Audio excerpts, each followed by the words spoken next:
19 તારીખે પેટા ચૂંટણીનું મતદાન થયું। વિસાવદર એમ પણ ચર્ચામાં હતું। વિસાવદરથી વિડીયો સામે આવ્યા કે જેમાં બૂથ કેપ્ચરિંગથી લઈ અને ઘણા બધા પ્રશ્ન થયા।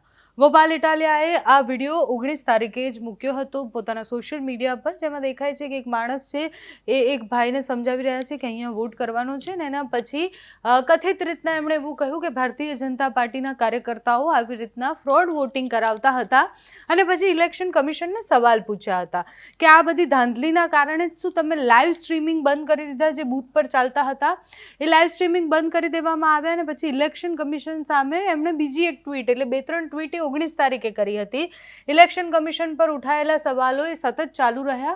19 તારીખે એમણે જે ટ્વીટ કરી એમાં કિરીટ પટેલે કેવી રીતના આચાર સંહિતાનું ઉલ્લંઘન કર્યું એની પણ વાત કરવામાં આવી હતી અને એના જવાબમાં ઇલેક્શન કમિશને પણ જવાબ આપતા એવું કહ્યું હતું કે અમે આ વિડીયો જે છે એ ચેક કરાવી રહ્યા છીએ।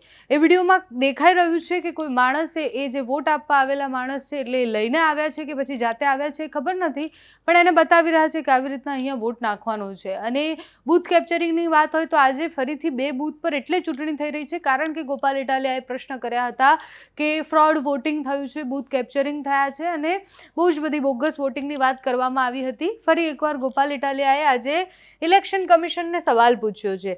જે દિવસે એમણે વિડીયો મૂક્યો એ દિવસે ઇલેક્શન કમિશને ટ્વીટમાં જવાબ આપતા કહ્યું હતું કે અમે જૂનાગઢ ડીઈઓ ખાતે મોકલેલો છે વિડીયો, જેમ જ વેરીફાઈ થશે એના સામે એક્શન લેવાશે, રિપોર્ટ તૈયાર કરવામાં આવશે। ગોપાલ ઇટાલિયાએ ફરીથી સવાલ પૂછ્યો કે શું એ રિપોર્ટ આવી ગયો છે ડીઈઓ પાસેથી? એટલે આજે 2 બૂથ પર આજે ચૂંટણી છે, પણ એ 2 બૂથ પર ચૂંટણી એટલે છે કારણ કે ગોપાલ ઇટાલિયાએ સવાલ કર્યા હતા, એ બધા જ પ્રશ્નો પૂછ્યા હતા કે શું આવી રીતના વોટિંગ થાય છે। આ વિડીયો એ 19 તારીખનો જ છે અને 19 તારીખે કથિત રીતના 2 બૂથ પર આવી રીતના વોટિંગ થયા હોય તેવી સંભાવનાઓ હતી। એટલે એ 2 બૂથ જે છે ત્યાં અત્યારે ચૂંટણી થઈ રહી છે। 7 વાગ્યાથી મતદાન શરૂ થઈ ગયું છે, પણ ઇલેક્શન કમિશન તંત્ર આ બધા પર ખૂબ સવાલો થયા।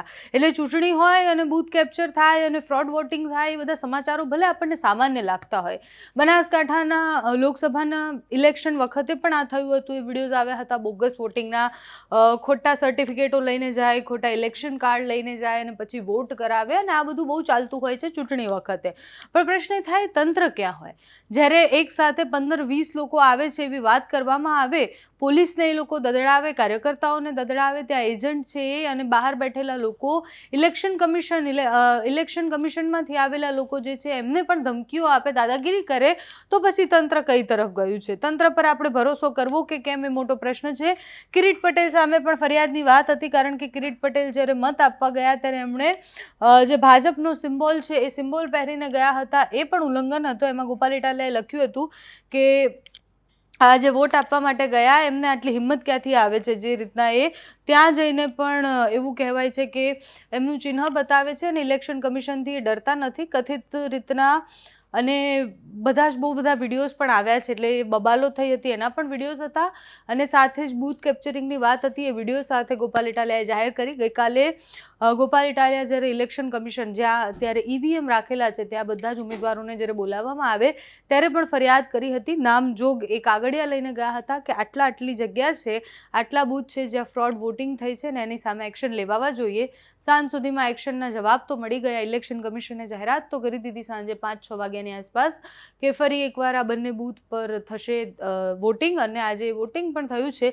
પણ પ્રશ્ન હજી ઓલા વિડીયોનો છે કે જ્યાં ખોટી રીતના ફ્રોડ વોટિંગ થઈ રહ્યું હતું એને ગોપાલ ઇટાલિયા સવાલ પૂછી રહ્યા છે ઇલેક્શન ઓફિસર્સને કે શું થયું, એ રિપોર્ટ કેમ નથી આવ્યો। એટલે વિસાવદરની ચૂંટણી કઈ તરફ જઈ રહી છે ખબર નથી પડી રહી। ફ્રોડ વોટિંગથી લઈ, બોગસ વોટિંગથી લઈ, ઉમેદવાર પર લાગેલા ગંભીર આક્ષેપો, કૌભાંડના આક્ષેપો, ખેડૂતોની વાતો અને વચ્ચે પીસાતી વિસાવદરની જનતાને ધારાસભ્ય કેવા મળે છે જોવાનું રહ્યું। ચૂંટણીના પરિણામ કેવા આવે છે એના ઉપર પણ મદાર રહેવાની છે કારણ કે જેટલી રસપ્રદ ચૂંટણી રહી છે એવા રસપ્રદ પરિણામ હશે કે કેમ। ચૂંટણી પછી થતા ખેલ, ચૂંટણી પહેલાં થતા ખેલ એ બધા કેટલી અસર કરે છે એ પણ જોવાનું છે। તમારું આ બધા જ વિષય પર શું માનવું છે? આખી ચૂંટણીમાં કોણ તમને દમદાર દેખાયું?